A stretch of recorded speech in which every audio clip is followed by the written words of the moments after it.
México tiene el rostro de la creación.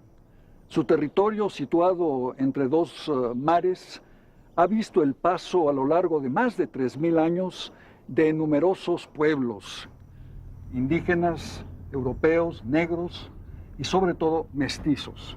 Los mestizos, cuya unión está simbolizada en este fresco de José Clemente Orozco, como la unión entre el conquistador español Hernán Cortés y su lengua llamante, la Malinche, Doña Marina.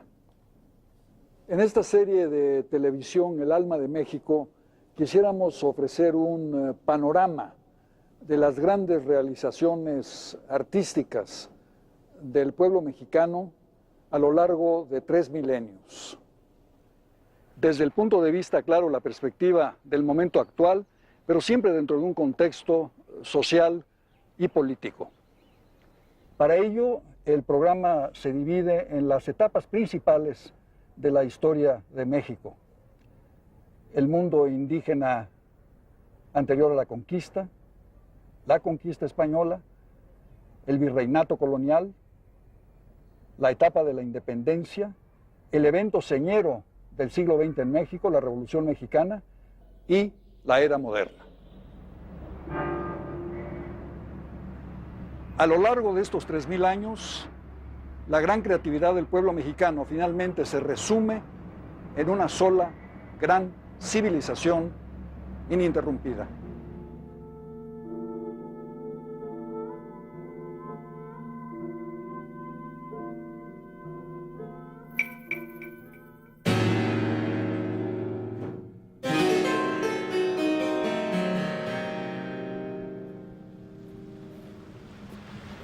En el siglo XVIII, las clases criollas de las colonias españolas de América se sintieron cada vez más desplazadas e irritadas por las crecientes demandas de la monarquía española de que la economía de las colonias sirviese cada vez más, se le entregase cada vez más a la metrópoli.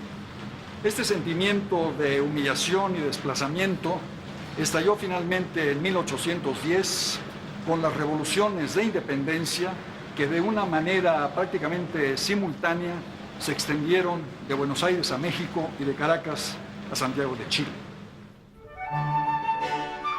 El periodo comprendido entre 1750 y 1821 es una época crucial que contempla la agonía del reino de la Nueva España y ve nacer el México independiente. Es un periodo lleno de paradojas y contradicciones.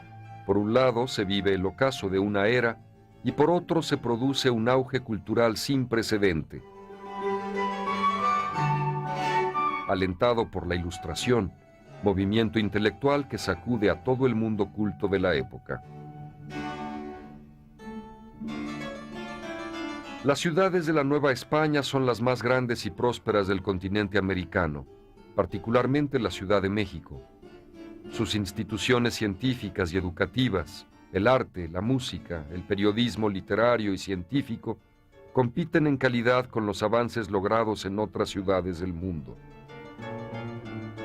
Es necesario volver la mirada a aquella Nueva España postrera y observar cómo era, cómo se sentía, cómo vivía, se alegraba y entristecía esa sociedad, regida por las dos manecillas que marcaban su quehacer cotidiano, la iglesia y la monarquía, el altar y el trono.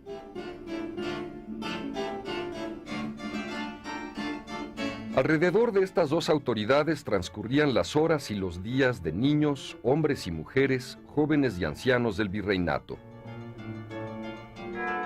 Al toque alegre y fúnebre de las campanas, al son de los tambores y chirimías, entre el incienso y el perfume de las flores, las hierbas de olor, los acordes del órgano y los cantos de la muchedumbre, se celebraban las fiestas religiosas, en donde toda la población, por más humilde que fuese su origen, tenía un papel y un lugar.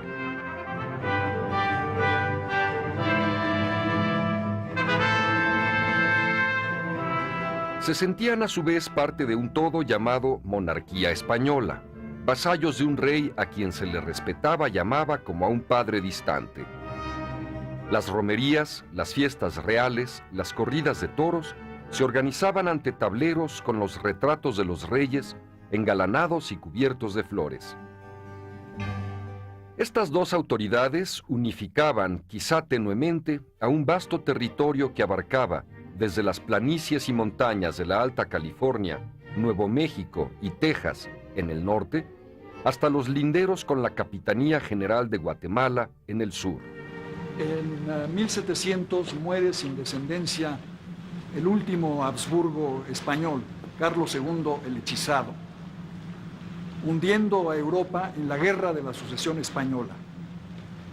Como resultado, los Borbones ascienden al trono de España e inauguran una novedosa política para sus colonias americanas, una política de intromisión y de modernización. Los Habsburgo, los Austrias, habían gobernado a la América española de una manera lejana, paternalista, en tanto que los Borbones decidieron estar presentes en todos los aspectos de la vida colonial, sobre todo en uno, exigir más y más que la riqueza de las colonias beneficiase a la metrópoli. Ello irritó sobremanera a las élites criollas de la América española, que se vieron humilladas, desplazadas y, lo que es peor, empobrecidas por las políticas reales. Política también de modernización, a fin de adaptar a la América española las ideas de la corte de Carlos III de España. Sin embargo, esta política de modernización tomó un giro verdaderamente inesperado, que consistió en la expulsión de los jesuitas.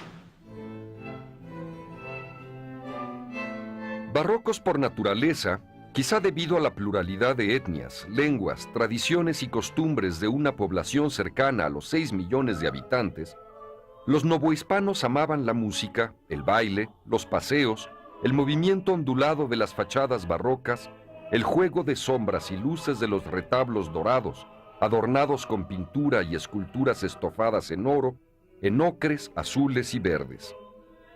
Su alma jacarandosa y a la vez melancólica se veía reflejada en ese arte de recovecos y sorpresas. Ninguna ciudad del hemisferio americano igualaba a la de México en el esplendor de sus construcciones civiles y religiosas, sus instituciones científicas y educativas, sus paseos, teatros y fuentes públicas, su urbanización y alumbrado público. El virrey don Juan Vicente de Güemes Pacheco, segundo conde de Revillagigedo, se empeñó en dotar a la capital de un alumbrado de aceite. En 1799, la ciudad contaba con 1,166 luces en las calles.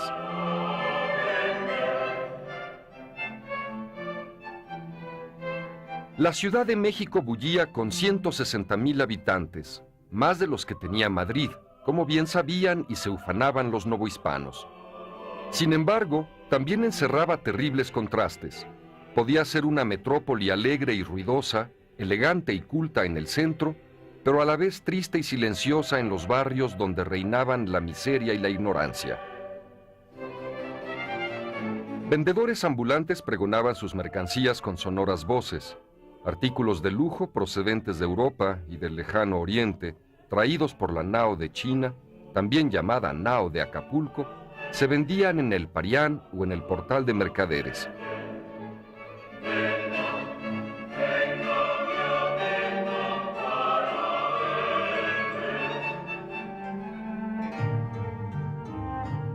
El novohispano estaba cada vez más consciente de los avances logrados en su tierra natal, de la magnificencia de sus templos y palacios, de la riqueza de sus tradiciones y costumbres ancestrales, del resultado de siglos de adaptación y lucha que había creado una cultura propia, única, admirada por propios y extraños.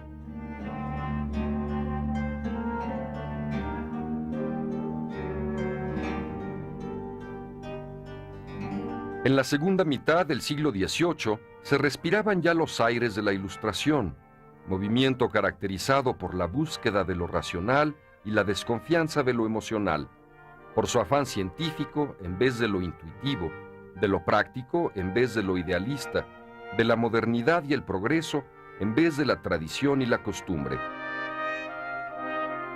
La Ilustración hispánica particularmente la alcanzada en Nueva España, tiene luces pero también sombras. Promueve los derechos del individuo, pero a la vez menosprecia la vida y tradición comunitaria de vastos sectores de la población. Exalta la educación, las ciencias, las artes, la agricultura, la industria, el comercio libre, las expediciones científicas y arqueológicas, pero a la vez ataca las manifestaciones de religiosidad popular y suprime instituciones de beneficencia. En Nueva España la Ilustración animó y revitalizó la cultura y se lograron avances importantes en química, geología, metalurgia, botánica, medicina, geografía y estadística, pero también significó, en parte, una ruptura con el modo de ser novohispano. En las mentes novohispanas surge una revolución provocada por reformas adoptadas sin el consenso de los gobernados. Se afianza aún más el criollismo, sentimiento de adhesión y orgullo por la tierra novohispana, por la patria que ha nutrido y criado al americano. Este sentimiento conlleva un rechazo al europeo, al originario de la península ibérica, que demuestra más apego a su terruño que a la Nueva España. Este sentir de patria contrasta con la política de la dinastía francesa de los Borbones, que asumen el poder en España al inicio del siglo XVIII con una nueva actitud. La Nueva España será vista y gobernada en adelante no como un reino integrante de la monarquía española, sino como una simple colonia. El agravio al reino novohispano es profundo y resulta en anhelos de autonomía que poco a poco se transformarán en un movimiento emancipador. La expulsión de los jesuitas resultó un verdadero boomerang para la monarquía española. Los jesuitas expulsados comenzaron a escribir las historias nacionales de los países latinoamericanos, hispanoamericanos, la historia de México, de Clavijero, la historia de Chile, de Molina, y las invectivas contra la monarquía española lanzadas desde Londres por el jesuita peruano Vizcardo. Por su parte, la Ilustración europea había propagado ideas negativas y falsas sobre el continente americano y sus habitantes. Heridos en su amor patrio, los jesuitas novohispanos expulsados por orden de Carlos III se dedicaron a exaltar los valores e identidad americanos. Francisco Javier Clavijero, nacido en Veracruz y muerto en el exilio en 1787, escribió su Historia Antigua de México, en español y en italiano, para refutar las descripciones negativas de Cornelio de Pau, ex clérigo holandés, que atribuía al clima la decadencia y debilidad de los americanos, y contra Louis Leclerc Buffon, quien en su Historia Natural calificaba a América como un continente geológicamente más joven, donde los animales y la flora eran de menor vigor y estatura que los europeos.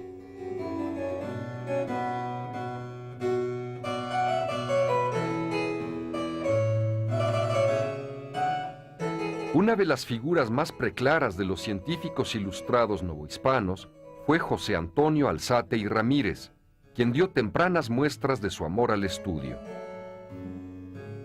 Fue alumno del Colegio Jesuita de San Ildefonso y se ordenó sacerdote.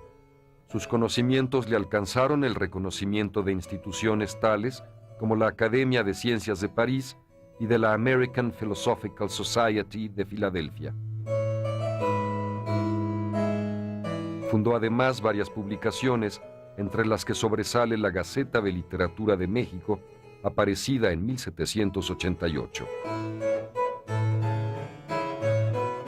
El contenido de las gacetas refleja la diversidad y riqueza de la ilustración novohispana, pero también la preocupación de Alzate y sus colegas por compartir los avances científicos y culturales con el resto de la población. Es notable el valor iconográfico de las láminas científicas aparecidas en la Gaceta. Defensor del mundo prehispánico, Alzate realizó la primera descripción, acompañada de dibujos minuciosos, de la ciudad fortificada de Xochicalco. Con sus conceptos visionarios sobre el observatorio y la pirámide de las serpientes emplumadas, Alzate consiguió que en décadas posteriores otros arqueólogos se interesaran por investigar los restos del sitio.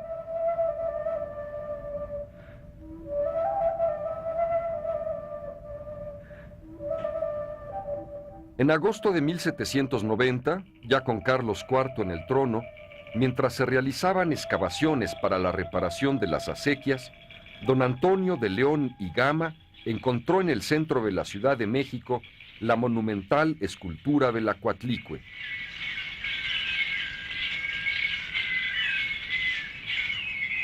En diciembre, cuando se colocaba el nuevo empedrado, apareció a pocos metros de la superficie la Piedra del Sol, conocida en ese entonces como el reloj de Moctezuma. El monolito labrado tiene en el centro la representación del rostro de Tonatiuh, dios del sol, y en los 8 círculos concéntricos están los símbolos relacionados con las eras cosmogónicas del pueblo mexica. Los 2 monumentos indígenas pasaron a manos de la Real Pontificia Universidad. La Piedra del Sol, cuyos jeroglíficos representan el cómputo del tiempo y el culto solar, era difícil de comprender, pero como causó gran asombro, se colocó en un costado de la catedral.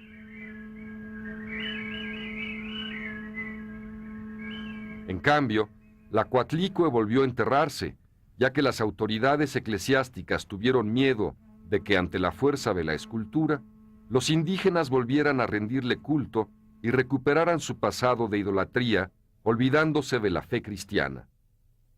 Después de Alzate, quizá no haya científico tan destacado como don José Ignacio Bartolache y Díaz, originario de Guanajuato.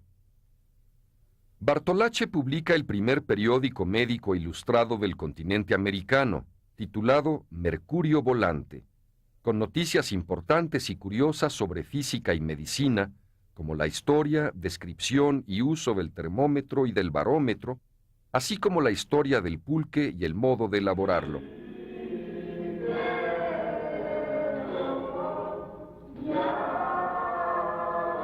No todos los ilustrados se mostraron sensibles a las preocupaciones populares. En algunos aspectos, la élite ilustrada desdeñó el alma barroca y los sentimientos novohispanos. Las manifestaciones religiosas del pueblo fueron vistas con disgusto por ilustres prelados, tales como el obispo de Michoacán, Fray Antonio de San Miguel, quien erradicó de Celaya las costumbres locales como la procesión y los carros alegóricos tradicionales. La celebración popular de la Semana Santa fue prohibida con el argumento de los excesivos gastos incurridos y los desórdenes a que se prestaban las fiestas. La misma actitud desdeñosa hacia la cultura popular fue mostrada por el arzobispo de México, don Francisco Antonio de Lorenzana, y por el obispo de Puebla, don Francisco Fabián y Fuero, quienes se opusieron a las manifestaciones religiosas de sus feligreses.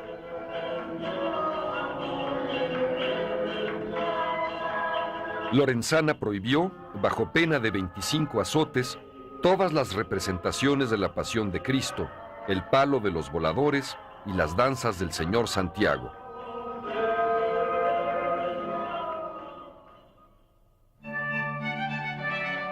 Con la llegada de la Ilustración sufrieron el embate de nuevos estilos y modas los artistas, arquitectos y artesanos, cuyo trabajo barroco fue menospreciado y en ocasiones destruido por los celosos promotores de un arte más racional y moderno, el estilo neoclásico.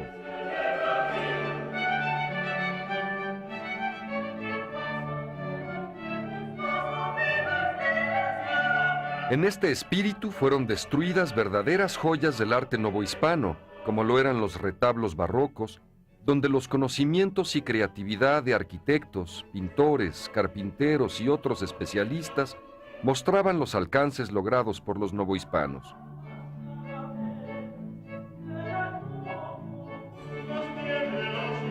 La perfección en el diseño, el cálculo matemático, la composición geométrica, la técnica escultórica y pictórica se conjuntaban en una obra, el retablo, que le hablaba al pueblo con una voz comprensible.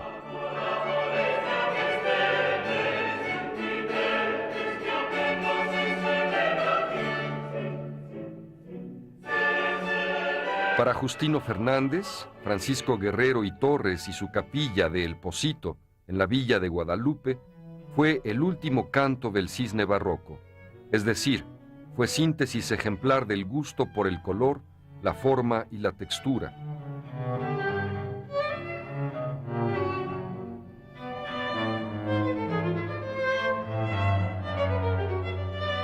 En la arquitectura civil, Guerrero y Torres diseñó el palacio, hoy conocido como de Iturbide. Los sobrios patios del edificio están rodeados de arquerías decoradas con medallones de poetas laureados al modo renacentista y recupera la columna como sostén de su creatividad.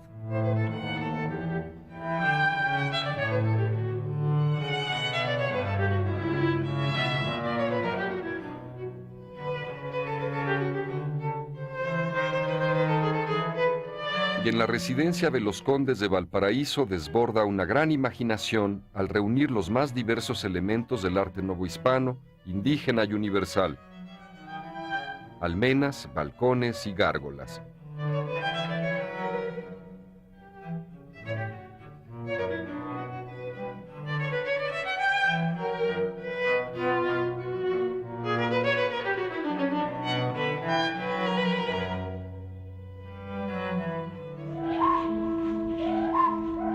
Con restos impresionantes del pasado prehispánico, como en la base de la Casa de los Condes de Santiago de Calimaya, hoy Museo de la Ciudad de México, en el que esta serpiente fundamenta no solo la arquitectura, sino la mexicanidad futura.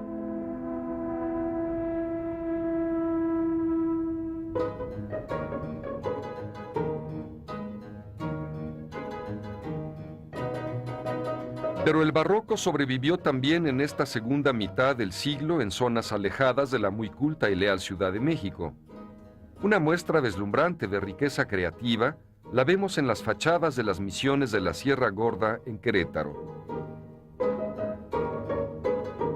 En 1743, el virrey encargó a misioneros agustinos y franciscanos la pacificación de aquella agreste zona y la fundación de 5 misiones.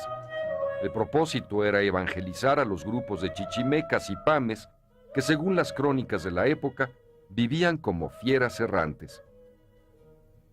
El desarrollo de las misiones se debió principalmente al franciscano Fray Junípero Serra, quien vivió en la región durante 20 años.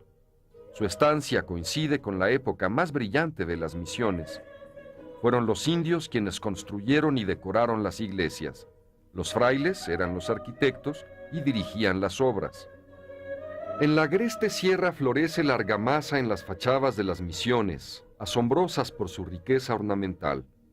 La variedad de formas y colores reproducen los emblemas y símbolos del cristianismo y hacen patente la infinita flexibilidad de la argamasa coloreada.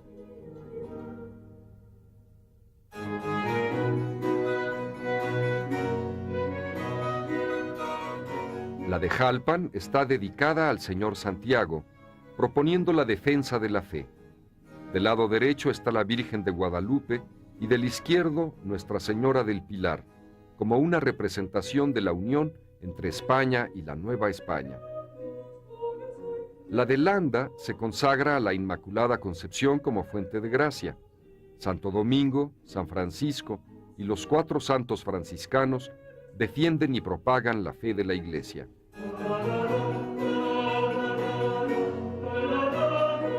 En Concá, la Trinidad está representada con 3 personas posadas sobre el globo terráqueo. También está San Miguel en su lucha contra el mal, y en el contrafuerte de la derecha es posible que se haya representado un conejo prehispánico. En la parte inferior está labrada el águila bicéfala de los Habsburgo.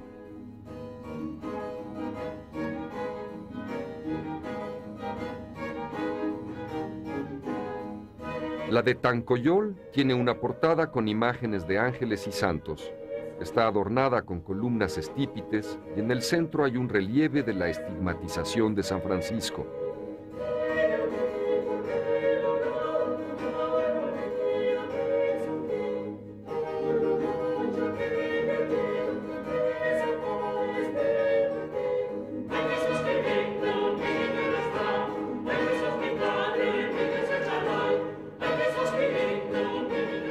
la de Tilaco está la imagen de San Francisco enmarcada por un telón y rodeada de los ángeles músicos. Más abajo hay sirenas que representan la tentación y unos querubines sobre la puerta de entrada.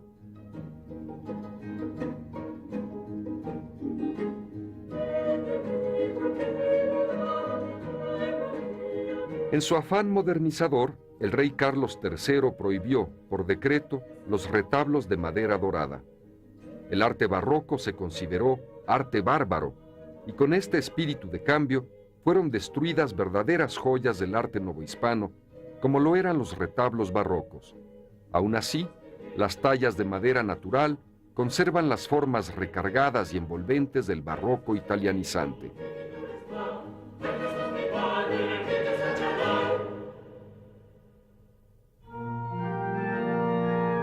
La arquitectura en las ciudades sufrió la contradicción visual de una espléndida fachada churrigueresca con un escueto interior neoclásico, como se aprecia en el sagrario de la Catedral Metropolitana. Arquitectos y artesanos sufrieron el embate de un arte más racional y moderno al que se ha llamado neoclásico. En la iglesia de Santo Domingo, de la Ciudad de México, conviven fantásticos altares barrocos y el sobrio altar neoclásico de Manuel Tolsá. En la Catedral de Valladolid, hoy Morelia, se levanta majestuoso, construido en mármol, este bello ciprés neoclásico.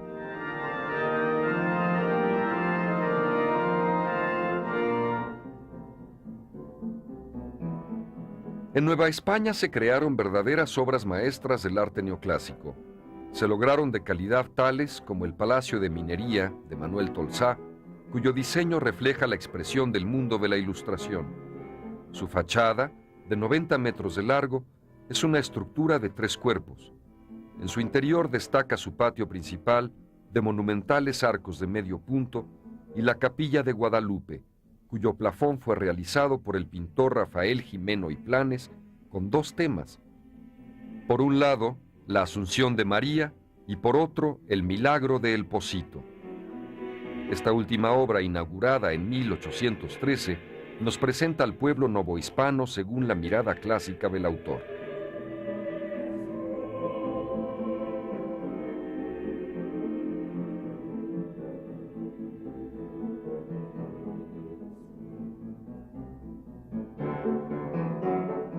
En la proporción majestuosa de este magno edificio, en el equilibrio perfecto de sus patios y su monumental escalera, pero también en el contenido guadalupano de su capilla, vemos la voluntad de integración de estos artistas no nacidos en Nueva España a la fuerza del mensaje creativo de su nueva patria.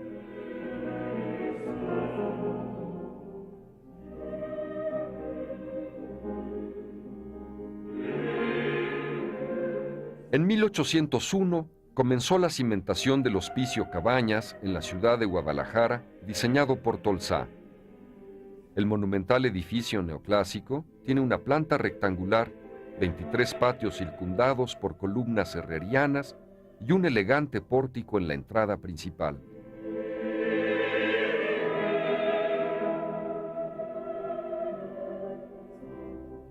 Tolsá realizó la estatua ecuestre de Carlos IV, conocida como el Caballito, que inicialmente se colocó en el centro de la Plaza Mayor.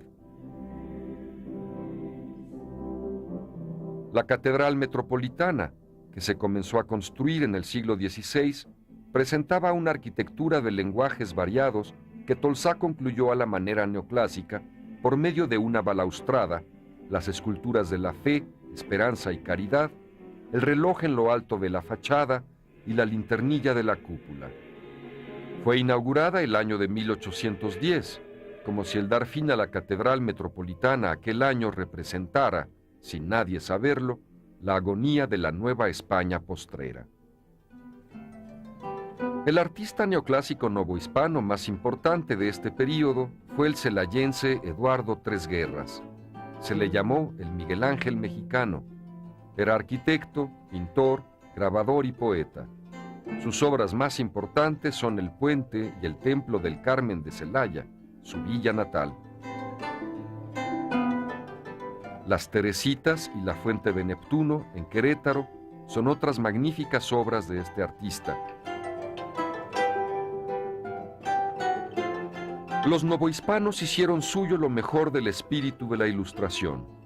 La afición a la lectura se extendió por todo el reino en el último tercio del siglo XVIII.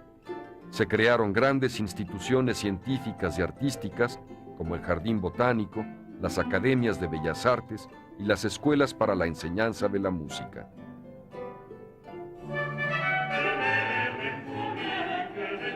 Numerosos códices musicales del siglo XVIII atestiguan el uso de instrumentos como la guitarra, la cítara, el violín, el clavicémbalo y el órgano en el mundo novohispano. Era común que los aficionados a la música interpretaran sonatas, mientras que la ópera, la zarzuela y la tonadilla escénica fueron cultivadas por nuestros compositores en los teatros, salas y coliseos de la ciudad. Manuel de Sumaya es el compositor más representativo de la primera mitad del siglo, con sus villancicos para solistas. En la segunda mitad, Ignacio Jerusalén fue el representante de la transición del barroco al estilo galante. Sus arias, misas y villancicos se equiparan a los europeos de la época. Para elevar a los cirujanos al nivel de médicos, se fundó la Real Escuela de Cirugía. 14 años después, abrió sus puertas el Real Seminario de Minería. Además, se multiplicaron las expediciones científicas que aportaron valiosos datos sobre el territorio novohispano. El naturalista y geógrafo alemán Alexander von Humboldt llegó a la Nueva España en 1803. Los estudiantes del Real Seminario de Minas le ayudaron en sus investigaciones y a realizar el levantamiento de planos que hizo sobre la ciudad.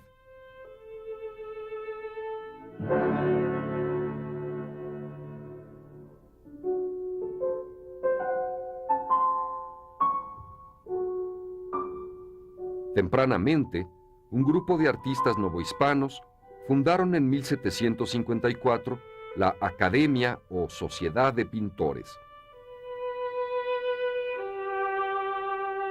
Entre ellos estaba Miguel Cabrera, un artista que se desarrolló de acuerdo a la sensibilidad estética de su tiempo y pintó, entre muchas otras obras, la vida de la Virgen María en la iglesia de Santa Prisca y el retrato más conocido de Sor Juana.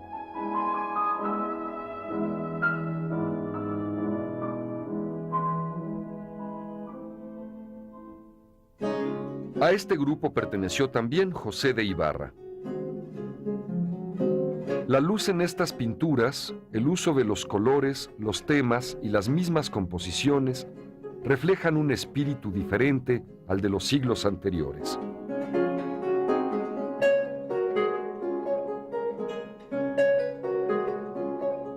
También destacó Francisco Antonio Vallejo. Aparecen nuevos temas pictóricos sin que dejen de pintarse escenas religiosas.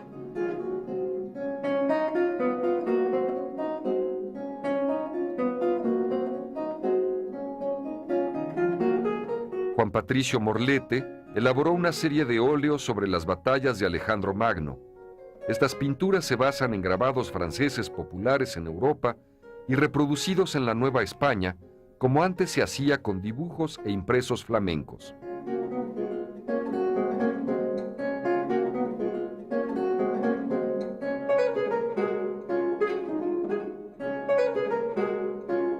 Algunos hicieron retratos de los virreyes, como el retrato ecuestre de Bernardo de Gálvez.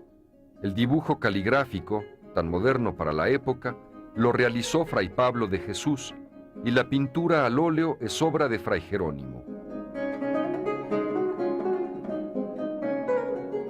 El retrato de una dama conocida como La Relojera es obra de Ignacio María Barraeda.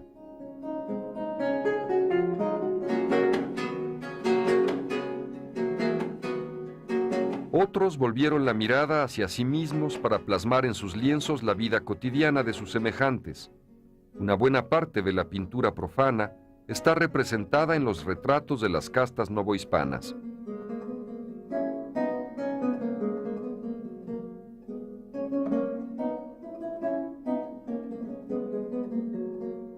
En estas obras se representan grupos de familias de distintos estratos sociales. Los autores de estos retratos se preocuparon por plasmar detalles de las casas y del vestuario de la época. Con orgullo retrataron los frutos y los alimentos de la tierra novohispana. Estos retratos responden a una inquietud científica por conocer los componentes raciales de los súbditos de la corona española.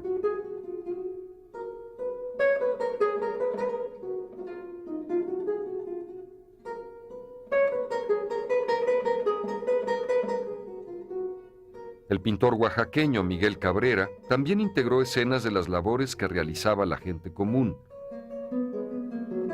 Otros hicieron cuadros donde se aprecia la forma de vestir de los hombres, las mujeres y los niños.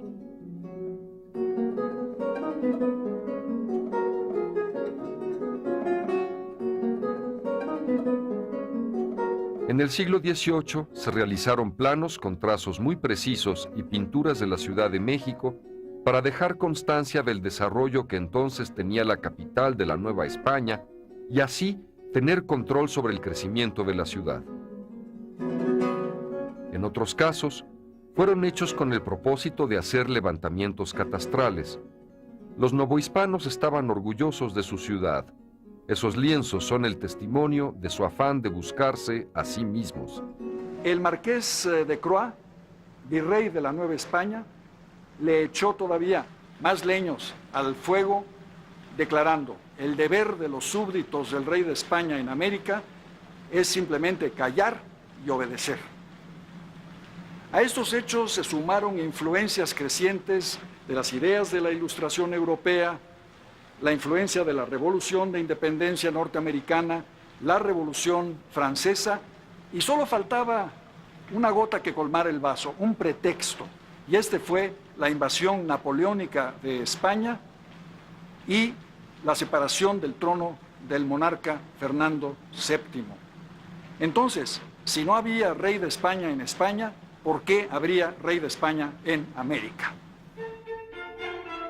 Sin saberlo, los Borbones provocaron con esta política el nacimiento de una nueva cultura, justamente aquella del ciudadano que no callará ni obedecerá ante decretos irracionales, que discutirá y opinará sobre todos los asuntos del gobierno. En la Nueva España postrera, las tertulias, que antes conversaban sobre teatro, literatura, ciencias y artes, ahora discutían acaloradamente los sucesos de Europa, los sistemas de gobierno, los derechos del hombre y la representación popular. La tertulia de café se fue convirtiendo en junta conspirativa, donde se difundía un ideario político-social que hacía peligrar el orden impuesto en el virreinato. Los agravios a todos los sectores sociales de la Nueva España eran evidentes. La crisis de la monarquía española de 1808 vino a ser el detonante de una rebelión profunda, y los novohispanos, a diferencia del Consejo Real Español y otras autoridades metropolitanas, se negaron rotundamente a aceptar semejante régimen intruso.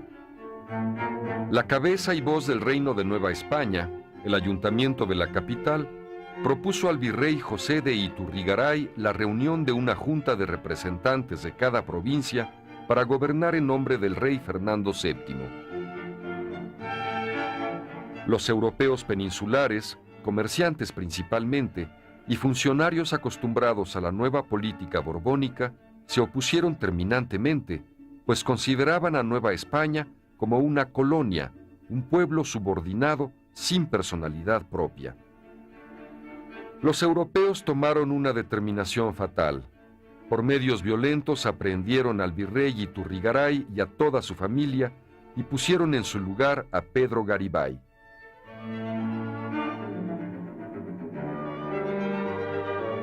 Este abuso de fuerza inició la sorda lucha americana por liberarse de un gobierno en la capital percibido como ilegítimo, impuesto a la Nueva España por un grupo de particulares.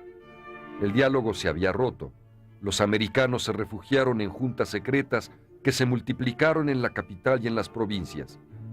Un capitán de milicias organizó una red de juntas conspirativas durante los años de 1809 y 1810. Se llamaba Ignacio de Allende y Unzaga y logró establecer grupos de apoyo en Querétaro, Celaya, Salamanca, San Luis de la Paz, Dolores, San Luis Potosí, Zacatecas y otros sitios.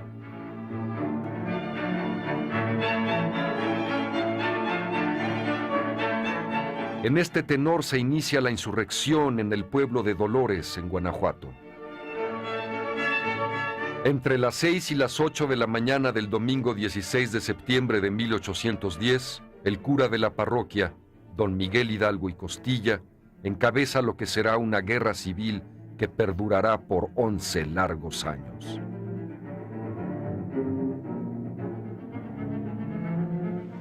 Las revoluciones de independencia se iniciaron en 1810 con una simultaneidad asombrosa de Buenos Aires a México y de Caracas a Santiago de Chile.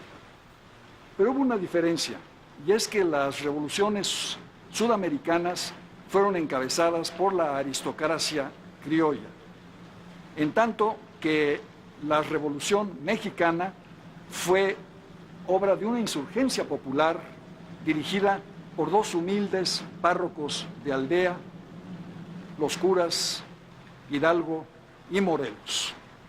Fue una batalla encarnizada, una guerra brutal, en la que literalmente los jefes revolucionarios fueron descabezados. Y la revolución de independencia se resolvió en un compromiso entre las élites criollas de la Nueva España, que llevaron al poder al soldado realista Agustín de Iturbide, proclamado emperador Agustín I. Es decir, que las guerras de independencia de México terminaron con una falsificación. La monarquía autoritaria no se correspondía con la realidad económica, social y cultural del país. Y este iba a ser el desafío del México independiente: encontrar la conciliación, la correspondencia de la forma política con la materia social, económica y cultural. En tiempos de crisis, toda la sociedad resiente los efectos de la violencia, el desorden y la ruina de la actividad económica. Incluso la cultura se ve afectada.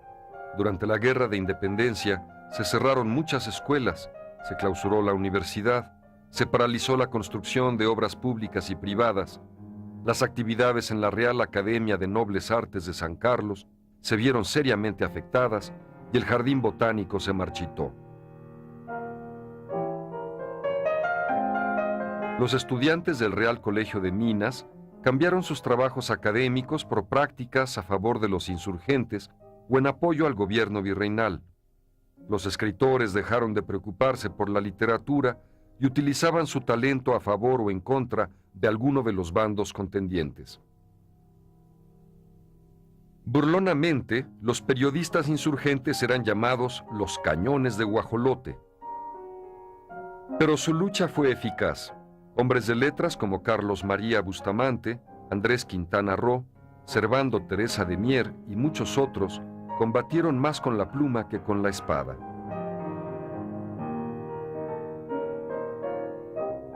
Surgió una pujante cultura política a través de la participación de otros sectores de la población, hasta entonces silenciosos.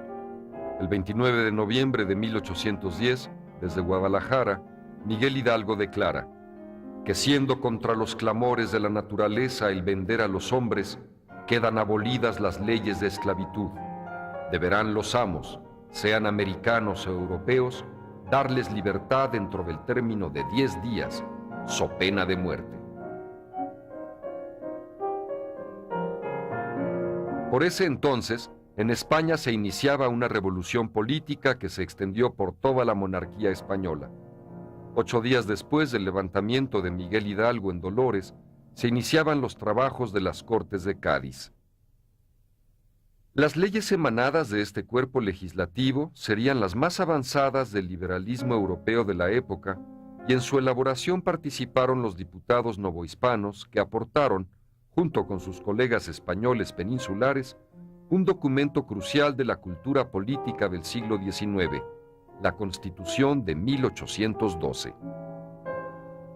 Tal fue su impacto en la Nueva España que a la Plaza de Armas de las ciudades de México se les cambió su antiguo nombre por el de Plaza de la Constitución. La Constitución de Cádiz confirmó el derecho de cada reino americano a su soberanía y a gobernarse por sí mismo. La crisis de la monarquía y la libertad de imprenta decretada por los liberales impulsó el periodismo novohispano. José Joaquín Fernández de Lizardi funda su primer periódico, El Pensador Mexicano. La lucha armada hace surgir otros periódicos como El Despertador Americano. En la penuria extrema, con tinta hecha de añil o de pólvora, se imprimen rudimentariamente estas publicaciones destinadas a justificar la causa emancipadora. También Fernández de Lizardi inaugura el género de la novela de costumbres en Hispanoamérica al editar su Periquillo Sarniento,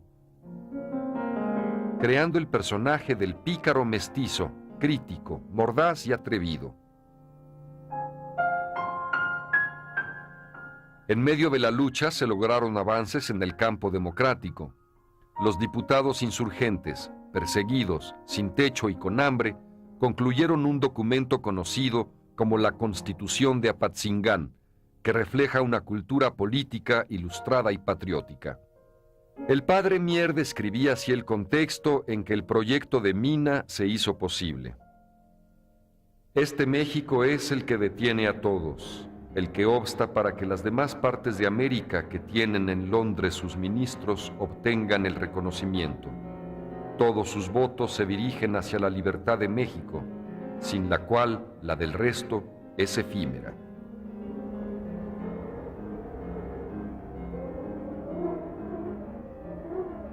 En 1817, la Nueva España no era ya ni la sombra del rico virreinato de 1810. Por todas partes se apreciaba la devastación, el abandono de los campos, el desabasto de las ciudades. El virrey don Juan Ruiz y Apodaca comprendió la necesidad de pacificar al país e indultó a unos 17,000 insurgentes. El clima político continuaba inestable. Se conspiraba en los cafés, en las iglesias, en los conventos y en los hogares. Se conocían las acciones de Simón Bolívar, de José de San Martín, de Bernardo O'Higgins. Se leían las obras de un publicista francés de moda, Dominique Desprat. Este escritor veía inevitable la independencia de América Española y proponía que se preparara una separación absoluta, pero sin violencia. Sugería el establecimiento de monarquías constitucionales en América, modelo político en boga de las revoluciones liberales europeas. En este clima de opinión, nace un documento político que representaba la combinación de varias propuestas: las ideas ilustradas y reformistas del siglo XVIII, las tesis revolucionarias y liberales, las propuestas tradicionales y conservadoras.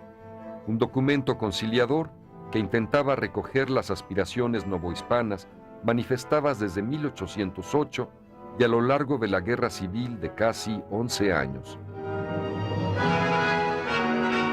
Su autor fue Agustín de Iturbide, oficial de milicias en el ejército realista, originario de Valladolid, Michoacán, y pariente de don Miguel Hidalgo y Costilla. No es coincidencia encontrar entre simpatizadores del Plan de Iguala a criollos autonomistas, a conspiradores de Querétaro, a insurgentes o a los sobrevivientes de la expedición de Mina y a exrealistas. El Plan de Iguala, conocido también como Plan de las Tres Garantías, defendía la unión, la religión y la independencia, tres valores anhelados por los novohispanos. Para simbolizar las tres garantías, se creó una bandera tricolor. El color verde significaba la independencia, el blanco la religión y el rojo la unión. Desde aquel día, la patria mexicana se representa por esta enseña tricolor. La mañana del jueves 27 de septiembre de 1821, la Ciudad de México presenció la entrada triunfal del ejército trigarante. La población se desbordó en manifestaciones de júbilo y reinó la alegría. Iturbide dirigió al pueblo estas palabras: Mexicanos, ya estáis en el caso de saludar a la patria independiente. Ya sabéis el modo de ser libres. A vosotros os toca señalar el de ser felices.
Quisiéramos ofrecer un panorama de las grandes realizaciones artísticas del pueblo mexicano a lo largo de 3 milenios. Desde el punto de vista, claro, la perspectiva del momento actual, pero siempre dentro de un contexto social y político. Para ello, el programa se divide en las etapas principales de la historia de México: el mundo indígena anterior a la conquista española, el virreinato colonial, la etapa de la independencia, el evento señero del siglo XX en México, la Revolución Mexicana, y la era moderna. A lo largo de estos 3000 años, la gran creatividad del pueblo mexicano finalmente se resume en una sola gran civilización ininterrumpida.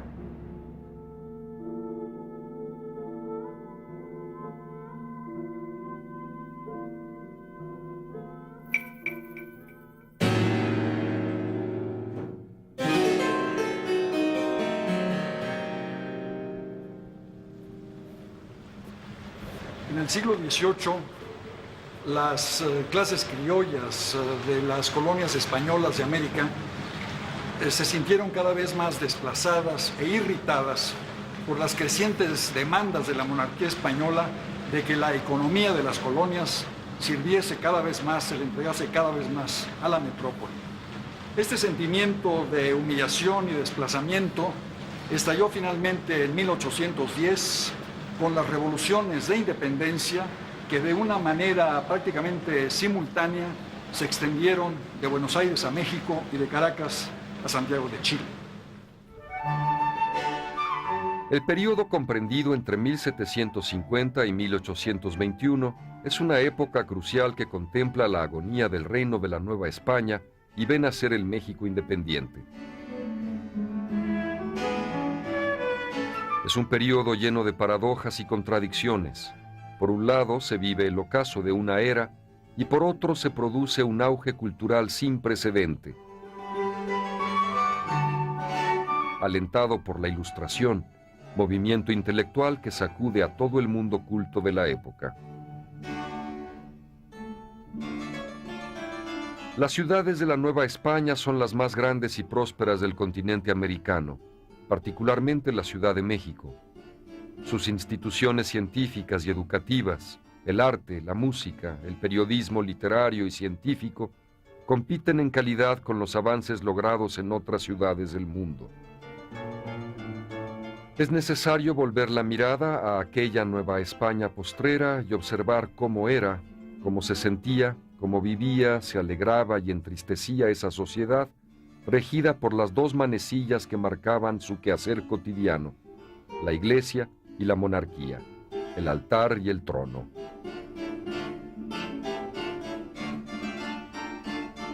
Alrededor de estas dos autoridades transcurrían las horas y los días de niños, hombres y mujeres, jóvenes y ancianos del virreinato. Al toque alegre y fúnebre de las campanas, al son de los tambores y chirimías, entre el incienso y el perfume de las flores, las hierbas de olor, los acordes del órgano y los cantos de la muchedumbre, se celebraban las fiestas religiosas, en donde toda la población, por más humilde que fuese su origen, tenía un papel y un lugar.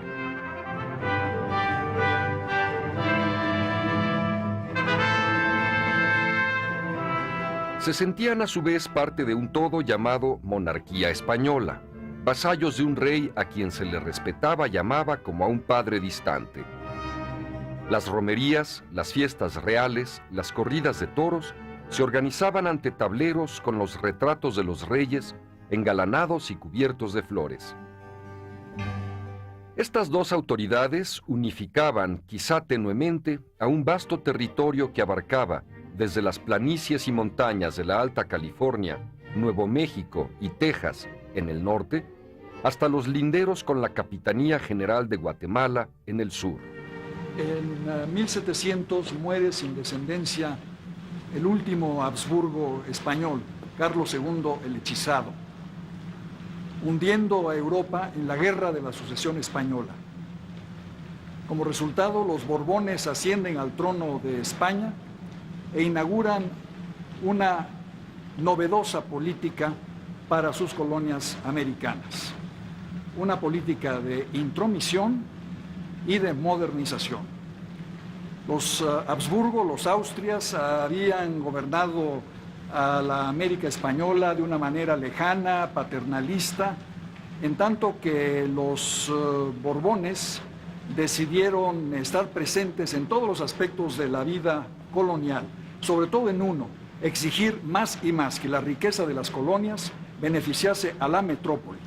Ello irritó sobremanera a las élites criollas de la América española, que se vieron humilladas, desplazadas y, lo que es peor, empobrecidas por las políticas reales.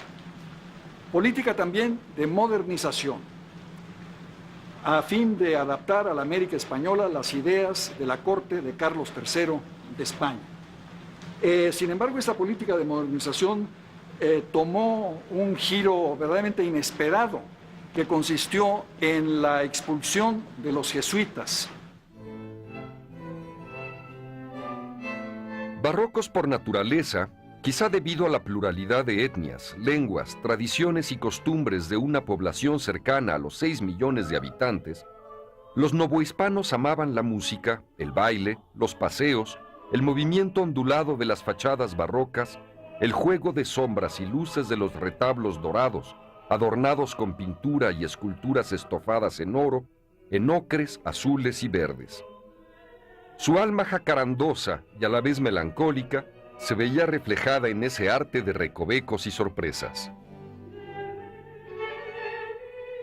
Ninguna ciudad del hemisferio americano igualaba a la de México en el esplendor de sus construcciones civiles y religiosas, sus instituciones científicas y educativas, sus paseos, teatros y fuentes públicas, su urbanización y alumbrado público.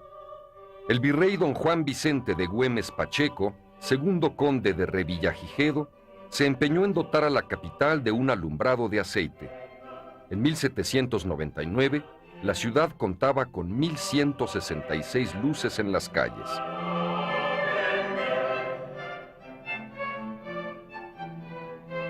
La Ciudad de México bullía con 160,000 habitantes, más de los que tenía Madrid, como bien sabían y se ufanaban los novohispanos.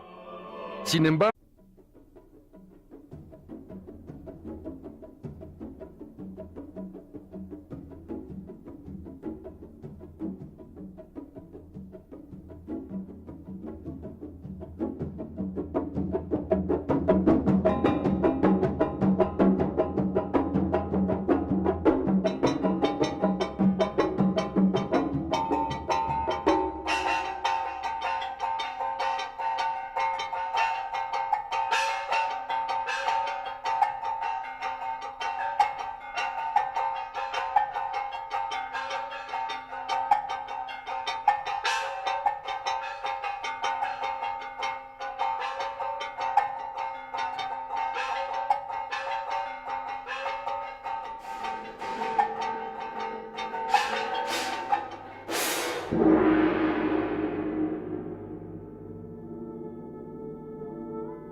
México tiene el rostro de la creación. Su territorio, situado entre dos mares, ha visto el paso a lo largo de más de 3,000 años de numerosos pueblos, indígenas, europeos, negros y sobre todo mestizos. Los mestizos, cuya unión está simbolizada en este fresco de José Clemente Orozco, como la unión entre el conquistador español Hernán Cortés y su lengua llamante, la Malinche, Doña Marina. En esta serie de televisión, El alma de México,